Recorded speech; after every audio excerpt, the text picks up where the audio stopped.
Hello दोस्तों, आज के इस वीडियो में हम मानव श्वसन तंत्र को विस्तार पूर्वक समझेंगे। तो आइए इस वीडियो को शुरू करते हैं। देखिए, श्वसन जीवों का एक अनिवार्य क्रिया है। थोड़ा सा पहले हम श्वसन को समझ लें। देखिए, श्वसन के यदि हम रासायनिक समीकरण की बात करें तो इसमें भोज्य पदार्थों का ऑक्सीकरण किया जाता है और जिसके फलस्वरूप भोज्य पदार्थ कार्बन डाइऑक्साइड और पानी में टूट जाता है और साथ ही साथ इसमें ऊर्जा मुक्त होते हैं। ये ऊर्जा एटीपी के रूप में होते हैं। ध्यान दीजिए, भोज्य पदार्थ में कार्बोहाइड्रेट, प्रोटीन, वसा कुछ भी हो सकते हैं। यहाँ पर कार्बोहाइड्रेट के अंतर्गत ग्लूकोज को लिया गया है। देखिए, यह पूरा क्रिया कोशिका के भीतर होता है। तो पहला पॉइंट तो ये समझिए कि ये रासायनिक क्रिया है, जीवों में होने वाला रासायनिक क्रिया है, अर्थात यह एक जैव रासायनिक क्रिया है।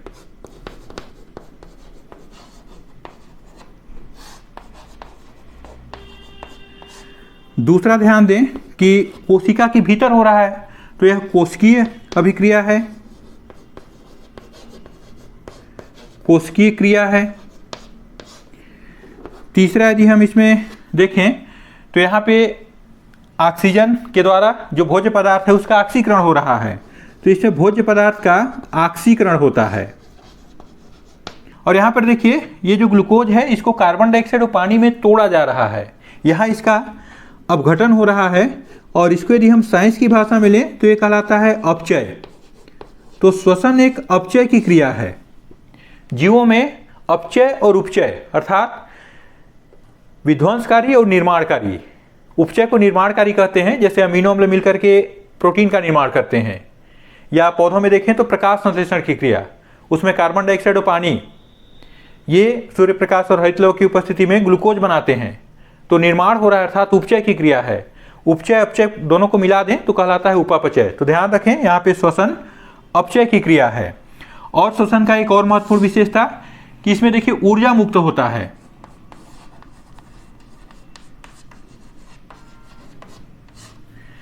कोशिका के भीतर श्वसन साइटोप्लाज्म में चालू होता है, लेकिन संपन्न होता है माइटोकॉन्ड्रिया में। तो आपको कहीं कहीं श्वसन क्रिया में यहाँ पर माइटोकॉन्ड्रिया शब्द भी देखने को मिलेगा।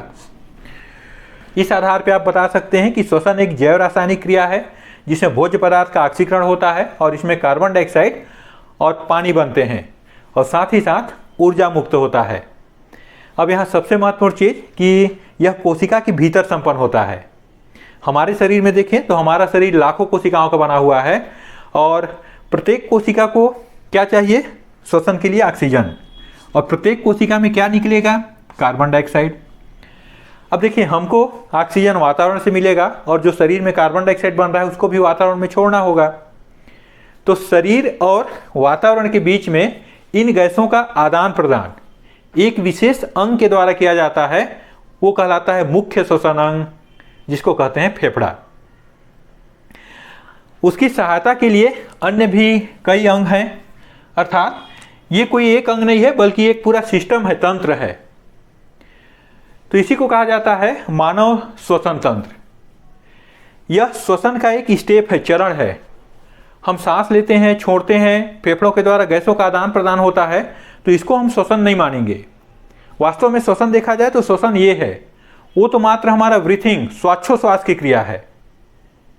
तो आइए देखते हैं कि कौन कौन से हमारे शरीर के श्वसन अंग हैं और उसका चित्र कैसे बनाया जाता है। देखिए, श्वसन तंत्र को बनाने के लिए सबसे पहले हम नाक से प्रारंभ करेंगे और नाक में दो छिद्र हैं, उनको नासा छिद्र कहा जाता है। तो नासा छिद्र पीछे की ओर नासा मार्ग से होते हुए नासा कैविटी या नासा कक्ष में खुलते हैं। यह नासा कक्ष पीछे की ओर ग्रसनी में खुला है। ग्रसनी हमारे आहार नाल का भी हिस्सा है, तो उसको भी यहाँ बना लेते हैं। देखिए, इसी ग्रसनी वाले स्थान पर ही हमारा आहार नाल और श्वसन तंत्र एक दूसरे को क्रॉस किया हुआ है। इस तरह से क्रॉस किए हुए हैं। देखिए, ये हो गया माउथ और इस तरह से थोड़ा सा आकार दे लें।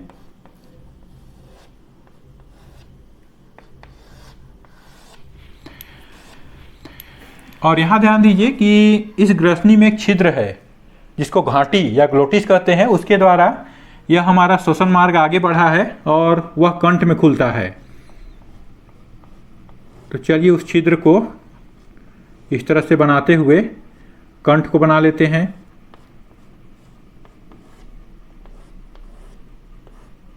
ये हो गया कंठ, ये हो गया वो छिद्र, और इस छिद्र पर एक ढक्कन है जिसको कहा जाता है इपिग्लोटिस, क्योंकि जब हम भोजन करते हैं उस समय ये हमारे श्वसन मार्ग से क्रॉस करते हुए फेफड़ों तक न चला जाए, इसलिए ढक्कन बंद हो जाता है, लेकिन बाकी समय यह खुला रहता है।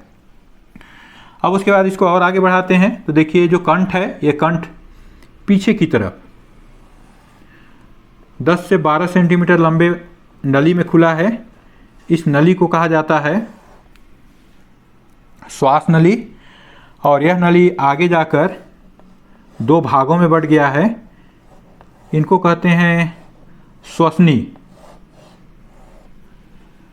इस पूरे नली में सी आकार के उपास्थि के बने हुए छल्ले पाए जाते हैं, रिंग इस तरह से, ताकि जब इसमें हवा ना हो उस समय यह सिकुड़ ना जाए, पिचक ना जाए पूरे इस पे। ये 2 भाग में बंटने के पश्चात दोनों साइड के फेफड़ों में प्रवेश करता है। तो यहाँ पे हम फेफड़ा को बना लेते हैं। यहाँ पर थोड़ा सा इस तरह से, चूँकि हमारा हृदय बाएं ओर झुका हुआ है, तो थोड़ा सा इसमें हम ऐसे फेफड़े को थोड़ा अंदर से धंसा करके बनाएंगे, क्योंकि हृदय के लिए जगह बचाना होगा। तो इस तरह से ये हो गया बायां फेफड़ा, और यह 2 आवरणों से घिरा होता है, तो एक आवरण इसका और बना देते हैं।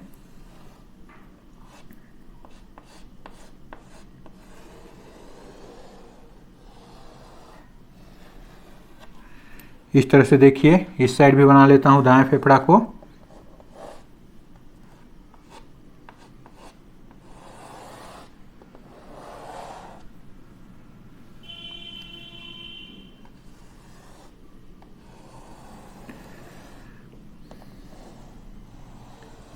दाएं फेफड़ा 3 लोब का बना होता है। इसको यदि हम ऐसे बांट दें भागों में, तो इस तरह से यह 3 लोब, और ये सिर्फ 2 लोब का बना होता है इस तरह से। अब ध्यान दीजिए, एक साइड को कंप्लीट करते हैं। ये भीतर गया, यहाँ जाने के बाद देखिए ये प्राथमिक श्वसनी हो गए दोनों। ये भीतर जाने के बाद इस तरह से और शाखाओं में बढ़ जाते हैं, इनको कहते हैं द्वितीयक श्वसनी। और ये जाकर के पुनः और शाखाओं में बढ़ जाता है, इसको कहते हैं तृतीयक श्वसनी। ये तृतीयक श्वसनी आगे जाकर के पतले पतले श्वसनिकाओं में बढ़ जाते हैं इस तरह से देखिए। और ये श्वसनिका आगे जाकर कुपिका नलिकाएं एल्वोलर डक्ट में बदलते हैं, जिनका अंतिम सिरा फूलकर कुपिकाओं का निर्माण करता है इस तरह से। तो इस तरह से आप इसमें बना सकते हैं पूरे में, बाकी इसी तरह से आपको भर देना है। और यहाँ पर नीचे की ओर डायफ्राम, क्योंकि यही ऊपर नीचे होकर फेफड़े के आयतन को बढ़ाने में सहायता करता है। अब चलिए इसका नामांकन कर लेते हैं। देखिए ये हो जाएगा नासा छिद्र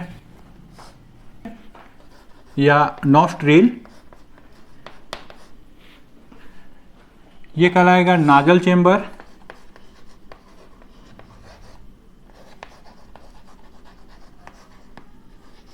या नासा कक्ष, नासा वेस्म, ये है फेरिंग्स या ग्रसनी।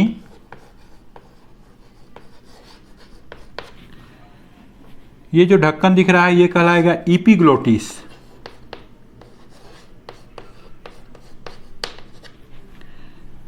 ये कंठ या लैरिंक्स, ये लंबा नली, ये कहलाता है श्वास नली या ट्रेकिया या विंड पाइप। ट्रेकिया आगे की ओर जाकर श्वसनी,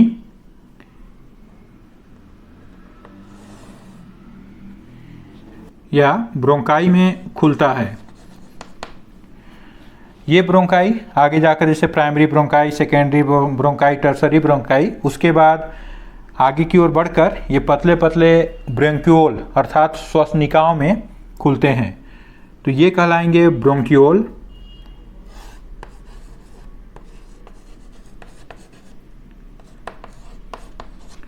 और ये ब्रोंक्यूल आगे की ओर जो पतले पतले नलियां हैं इनको हम कहेंगे एल्वोलर डक्ट, उसमें खोलेंगे। और आगे की ओर ये एल्वोलाई। यहाँ पर भी कुछ को बना लेते हैं।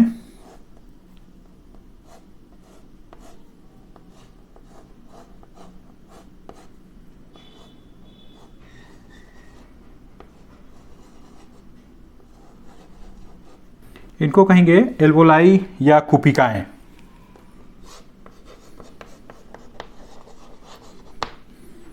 और ये कहलाएगा डायफ्राम।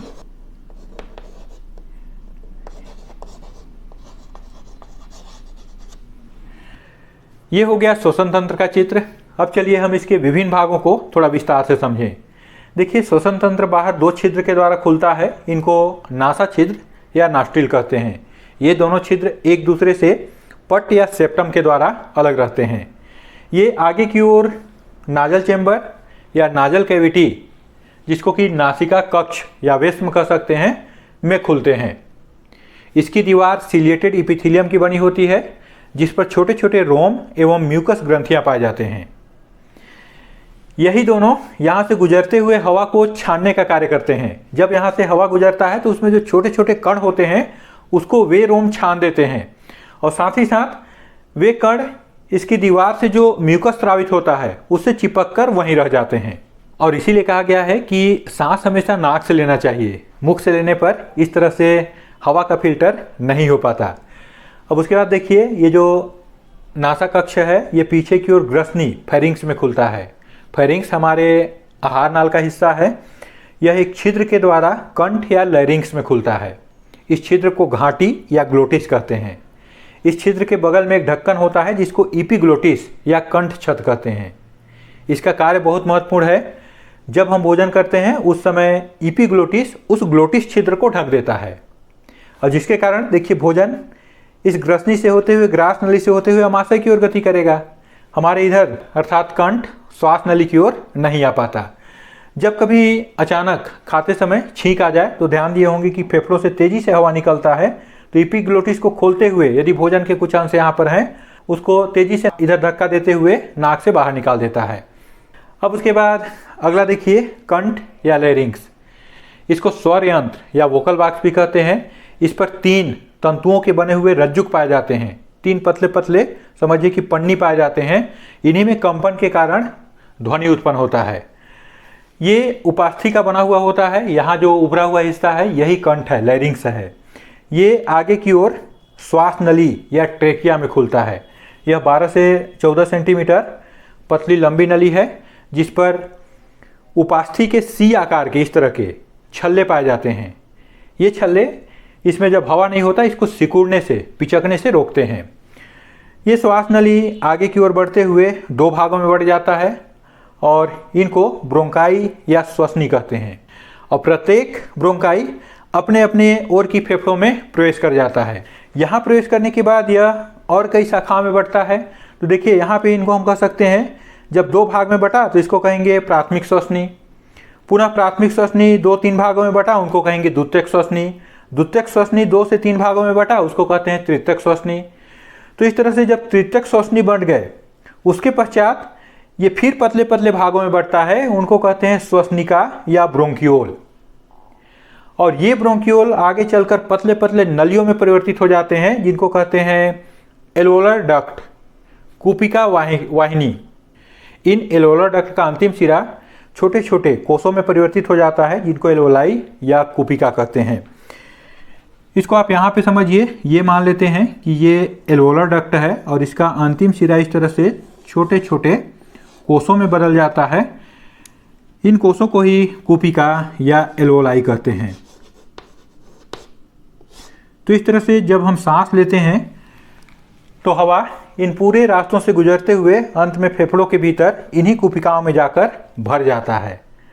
अब देखिए, इसके बाद हवा को गुजरने का रास्ता नहीं है, तो यहाँ पे गैसों का आदान प्रदान होता है रक्त के साथ। कुपिका की जो सतह होती है बहुत पतली होती है और इस पर रक्त की नलियाँ ऐसे बिखरे होते हैं। यहीं पे गैसों का आदान प्रदान होता है, अर्थात कुपिकाओं से ऑक्सीजन इन रक्त में चला जाता है। अब देखिए हृदय क्या करेगा, इस ऑक्सीजन युक्त रक्त को शरीर के विभिन्न ऊतकों तक पहुंचाता है। तो इसको भी समझ लीजिए, क्योंकि यह भी श्वसन का चरण ही है। मान लीजिए इन कोशिकाओं के समूह को ऑक्सीजन की आवश्यकता है, तो देखिए रक्त डायरेक्ट इन कोशिकाओं को ऑक्सीजन नहीं देता, बल्कि इनके बीच में जो अंतराकाशीय अवकाश में द्रव है, लसिका, इसमें पहले ऑक्सीजन आता है। तो देखिए यहाँ से ऑक्सीजन पहले इन द्रव में आएगा, उसके पश्चात इन कोशिकाओं में जाता है। अब देखिए यहाँ पर श्वसन होगा, क्योंकि श्वसन कोशिका के भीतर होता है। यहाँ से जब कार्बन डाइऑक्साइड निकलता है तो वह कार्बन डाइऑक्साइड पुनः इसी द्रव में आता है, उसके पश्चात यह रक्त में प्रवेश करता है। हालांकि ये जो विनिमय है ये सब इनके दाब पर निर्भर करता है कि यहाँ कार्बन डाइऑक्साइड की सांद्रता कितना है या ऑक्सीजन की सांद्रता कितना है। जब हम गैसों का परिवहन पढ़ेंगे उस समय इसको स्पष्ट करेंगे। तो देखिए कार्बन डाइऑक्साइड रक्त में आ गया, हृदय पुनः इसको फेफड़ों तक ले जाता है और फेफड़ों की कुपिकाओं में इस कार्बन डाइऑक्साइड का विनिमय होगा। यहाँ भी वही चीज़ है, यहाँ पर भी इसका दाब पर निर्भर करता है, अर्थात इसकी सांद्रता कितनी है। तो इस प्रकार कुपिकाओं से रक्त के बीच में विनिमय हुआ, उसके बाद इन गैसों का परिवहन हुआ। तो यहाँ ध्यान दीजिए प्रत्येक पॉइंट को। पहला क्या हुआ, देखिए यहाँ से हवा को कुपिकाओं तक भरना और कुपिकाओं से पुनः हवा को बाहर छोड़ना, ये श्वसन का पहला चरण है। दूसरा चरण है यहाँ पर कुपिका से रक्त के बीच में गैसों का आदान प्रदान, अर्थात ऑक्सीजन का अंदर आना, कार्बन डाइऑक्साइड का बाहर निकलना।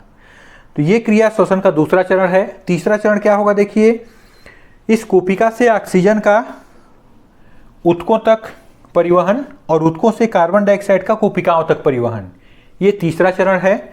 और चौथा चरण हो जाएगा रक्त से इस उत्तक द्रव के मध्य ऑक्सीजन और कार्बन डाइऑक्साइड का विनिमय।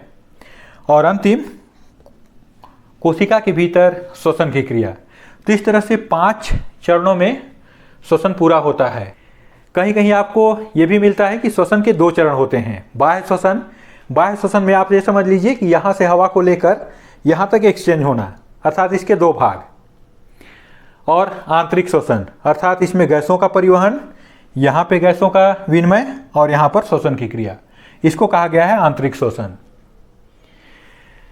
अब इसके पश्चात आप एक बिंदु और समझिए, वो है श्वासोच्छ्वास, अर्थात वायुमंडलीय वायु को फेफड़ों की कुपिकाओं तक भरना और कुपिकाओं से वायु को पुनः वातावरण में छोड़ना। ये दोनों क्रियाएं श्वासोच्छ्वास कहलाते हैं। वायुमंडलीय वायु को कुपिकाओं तक लेना ये कहलाता है निःश्वसन, इंपायरेशन। जैसे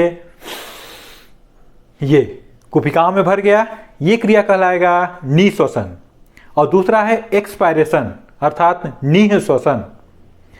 इसमें क्या होता है, कुपिकाओं से वायु को वातावरण में छोड़ना, जैसे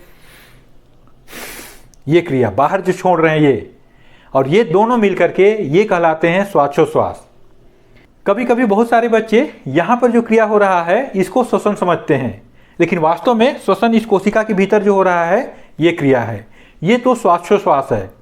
आप दोनों में अंतर भी बहुत आसानी से स्पष्ट कर सकते हैं। देखिए ये जो क्रिया है ये एक यांत्रिक क्रिया है, एक मशीन जैसा क्रिया है, सांस लेना छोड़ना, लेकिन ये एक रासायनिक क्रिया है। दूसरा अंतर बता सकते, देखिए इसमें कहाँ पर कोशिका है, ये कोशिका के बाहर हो रहा है श्वासोच्छ्वास, ये कोशिका के भीतर हो रहा है। श्वसन के लिए एंजाइमों की आवश्यकता होती है, जबकि इसमें कोई एंजाइम की आवश्यकता नहीं होती। देखिए इस श्वासोच्छ्वास की क्रिया में बहुत सारे इसमें जो अंग हैं ये मूवमेंट करते हैं, तो इसके लिए ऊर्जा की आवश्यकता होती है। लेकिन यहाँ उल्टा, श्वसन क्रिया में ऊर्जा निकलता है एटीपी के रूप में। तो इस तरह से आप श्वासोच्छ्वास और श्वसन में भी बहुत आसानी से अंतर भी बता सकते हैं। तो दोस्तों इस तरीके से आप मानव श्वसन तंत्र को समझ गए होंगे।